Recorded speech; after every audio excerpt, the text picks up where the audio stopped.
नमस्कार मंडळी, मी जव्हारची स्नेहा।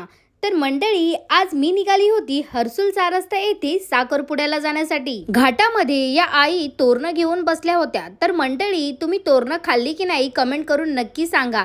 आणि खरोखर खूप टेस्टी लागतात। जंगलातला रानमेवा एकच नंबर। बोलीला आलो आणि आम्ही स्टॉप घेतला नाश्ता करण्यासाठी। आता भूक तर खूप लागली होती, म्हणून फुल दबाके आम्ही नाश्ता केला। मग इकडनं टाइमपाससाठी आम्ही आईस्क्रीम घेतल्या आणि थेट पोहोचलो रस्त्यामध्ये।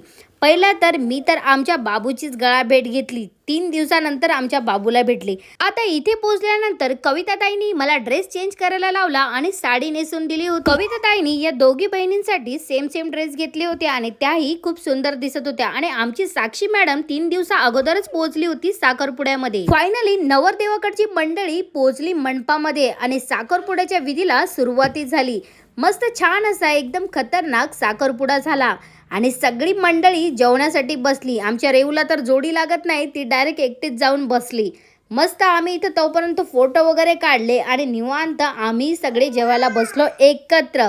आणि मेनू तर खूपच छान होते। मस्त गोडमध्ये जिलेबी, पुरी, भाजी, भात, डाळ आणि सारस्त्यामधले हे 2 माझे फॉलोअर्स पण मला भेटले। नंतर आम्ही निघालो मस्तपैकी शेतं बघण्यासाठी आणि ही खूप मोठी शेती होती कांद्याची। साक्षी मॅडमच्या करामध्ये चालूच असतं आणि या बाजूला सगळ्यांची कॉमेडी चालू होती। आता साक्षी अगोदर आली होती म्हणून तिची सगळ्यांशीच जमली होती। खूप कॉमेडी मस्करी चालू होती आणि हे 2 पिल्लू मला बकरीचे भेटले, ते खूप मस्त होते, एकदम क्यूट खूप सुंदर दिसायला। त्याच्यानंतर हे माझे छोटे मला फॉलोअर्स भेटले। नंतरला आम्ही मस्त निवांत अशा गप्पा मारत सगळे एकत्र बसलो होतो। आता आमचा टाइम झाला होता इकडनं निघण्याचा। मग इथे सगळ्यांच्या गळा भेट झाल्या होत्या आणि साक्षी 3 दिवसात सगळ्यांचीच फेवरेट झाली होती, म्हणून तिला कोण सोडायला तयारच नव्हतं।